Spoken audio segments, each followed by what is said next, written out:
Shabbat Shalom. So sometimes the coincidences between the ancient Torah and our modern day are too close to pass up. So of course, over the last couple weeks, what have we been reading about? We've been reading about the fitness of President Biden or President Trump to be president for another 4 years. We've been reading the same thing about Prime Minister Netanyahu in Israel, and the Israeli press are asking the same questions. So here, we're reading all about the fitness of these three men to continue their leadership for perhaps another generation of our countries. And at the same time, we turn to Parashat Chukat, and what do we read from God? God says no more Miriam. God says no more Aaron. God says no more Moshe Rabbeinu. Get rid of them all. Start over fresh. I'm just saying the coincidence is very interesting, is all I'm saying. We're in an interesting times, of course, and if you didn't know, there's a presidential election coming up in a few months. And it becomes easy in the midst of all of that to really get focused on our anger and on our frustration, usually with the other person or with the people who disagree with us. And so here's my challenge for you.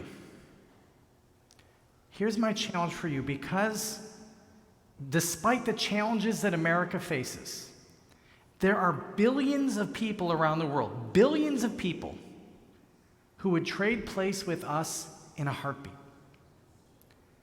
There are billions of non-Americans around the world who would take your seat in an instant. And I would venture to say, too, that despite the challenges that the Jewish people have experienced since October 7th, there are millions of Jews throughout the history of the Jewish people who would trade places with us in a moment. In a moment. So here's my challenge to you. Every time you read or you hear the names Biden, Trump, every time you hear them, here's your challenge. You say, God bless America. Every time you hear Trump or Biden, you say, God bless America. Now, if you say that's impossible, then you're watching way too much news. All right, that's my statement back on that one.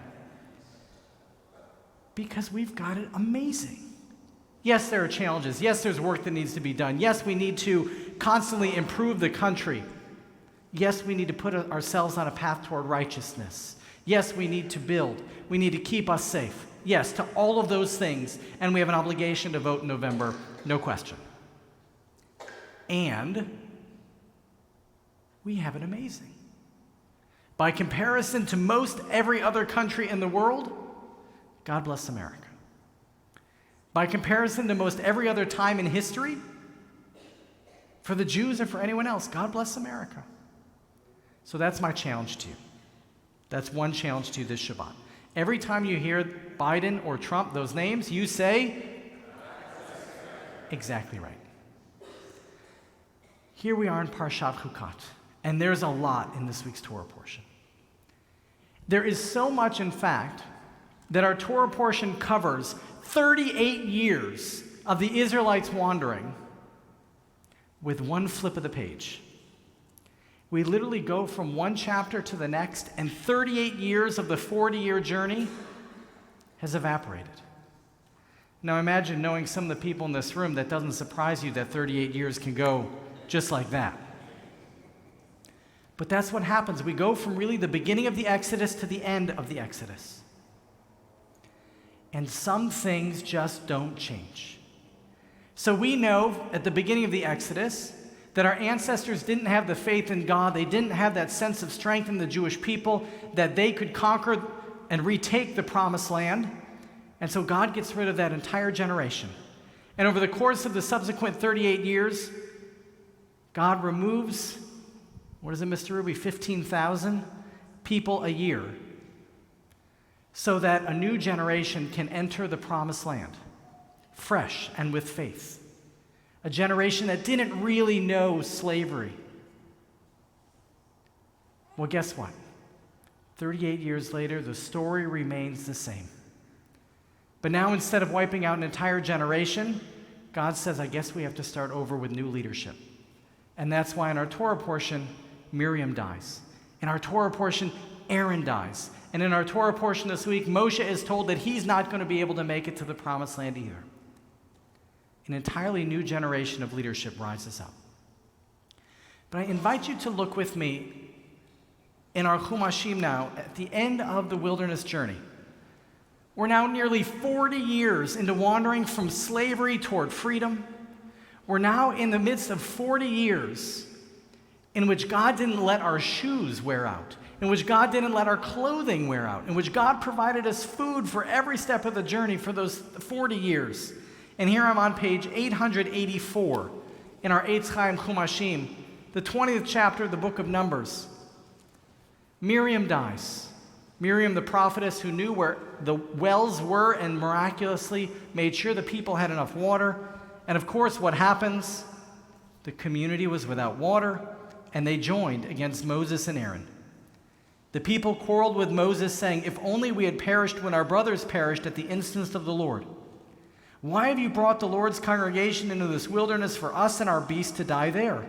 Why did you make us leave Egypt to bring us to this wretched place, a place with no grain or figs or vines or pomegranates? There's not even water to drink." They're saying, look how good slavery was. We had all this stuff. Now again, these were people who were at the oldest children in the midst of slavery. They had no idea. And here they're saying, God, where's all the good stuff? We want the good stuff back. This is really hard. And so God says, okay, I understand this is hard. So how does God respond?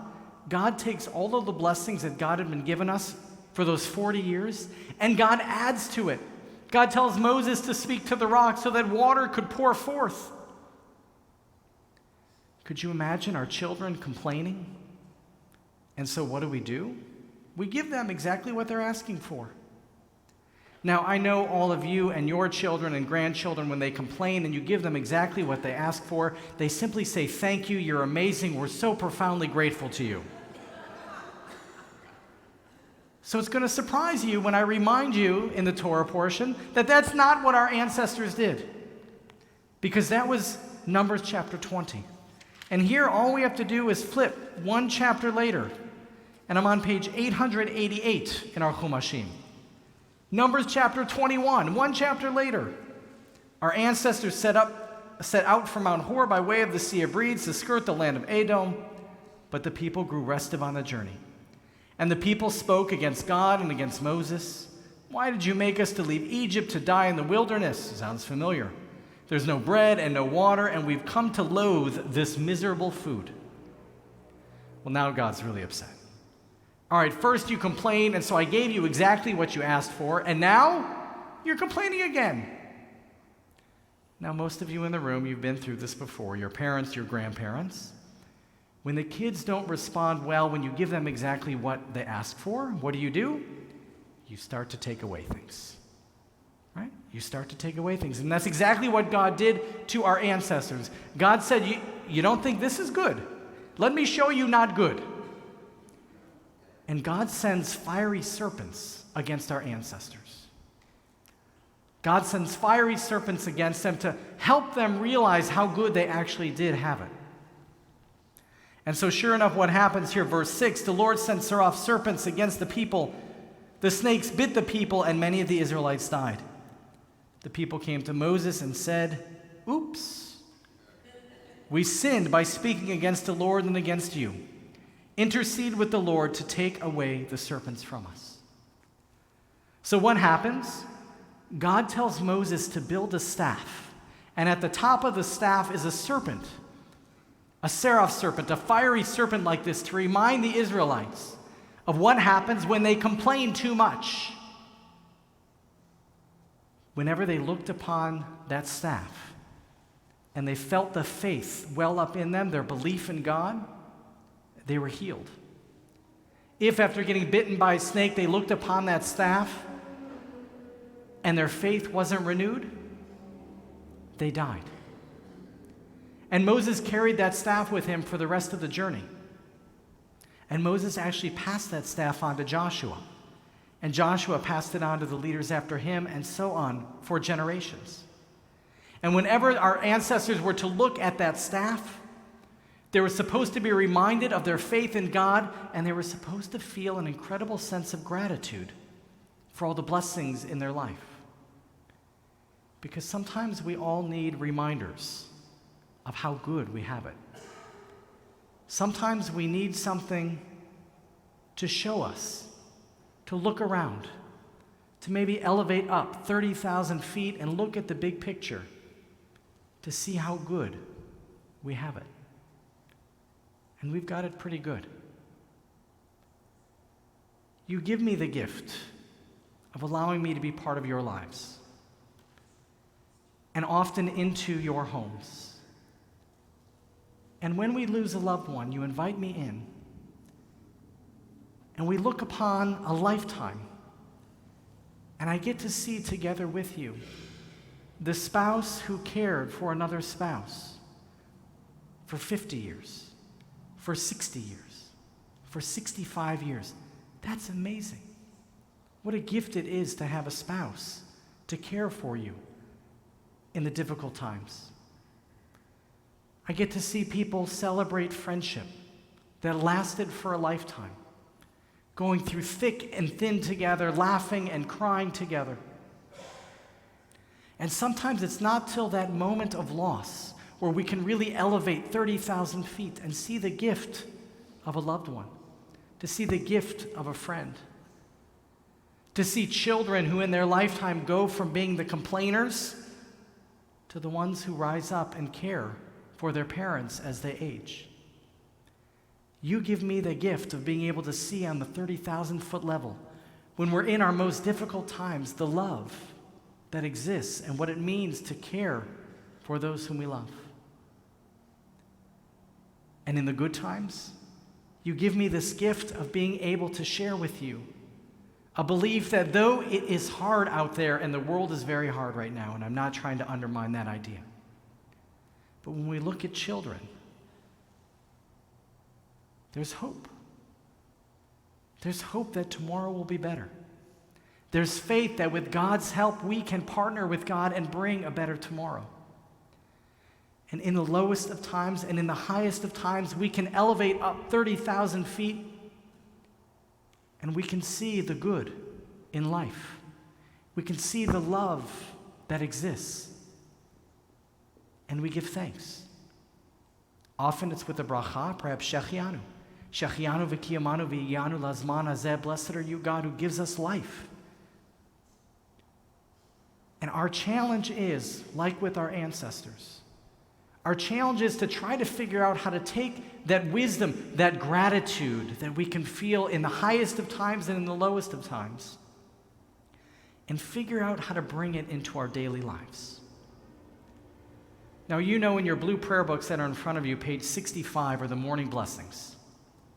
Traditionally, we're supposed to say these morning blessings every day when we wake up, 7 days a week, 365 days a year. Thank you, God, for letting me wake up in the morning. Thank you, God, for making me free in a free country. Thank you, God, for making me a Jew, because this is an incredible gift. Even with all the tsuris, it's an incredible gift to be a Jew. Thank you, God, for letting me get up out of bed in the morning. Thank you, God, for giving me the strength to put on my clothing. Thank you, God, for letting me go out into the world. Thank you, God, for all the gifts in our life. It becomes really easy in between the good times and the bad times to lose track of how much we have for which to be grateful. And so I wonder if we can be like Moses, who had a tool that whenever he would lift that tool, gave us a reminder to be grateful for all the blessings in our life. So allow me to invite you to ask yourself, what is going to be that reminder in your life? Will it be the mezuzah on your doorpost? Or perhaps your front door? That whenever you look at it, you'll realize how blessed you are and you'll give thanks. Maybe it'll be the sanctuary. That whenever you drive by the highway, whenever you're down the road and you see the peak of this sanctuary, you see the entryway to this building, you say, wow, we have it really good. Thank you, God, for all the blessings in our life.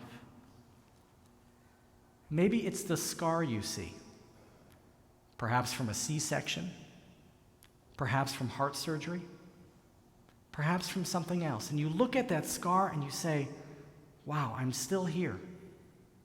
Thank you, God, for the gift of life. What is going to be your reminder that every time you look at it, like that staff that Moses held up, reminds you to give thanks for the incredible blessings in your life? For me, it's each of you. Being able to see you reminds me of how blessed I am to be able to spend my life studying Torah and teaching Torah, to journey through life with you, and to know that my children and my family have a community that supports them and cares about them. That's my gift. That's my moment of gratitude. Every time I look upon you, I am profoundly, profoundly grateful. So this Shabbat of Parashat Chukat, allow me to encourage you to think of one physical item that you can look upon, and every time you see it, you give thanks to God for all the blessings in your life. And in the midst of all of our tsuris, and in the months that are leading up to a presidential election, and in the challenges that it faces us as Jewish people, allow me to remind you too that every time you hear the name Biden or Trump, you also say, God bless America.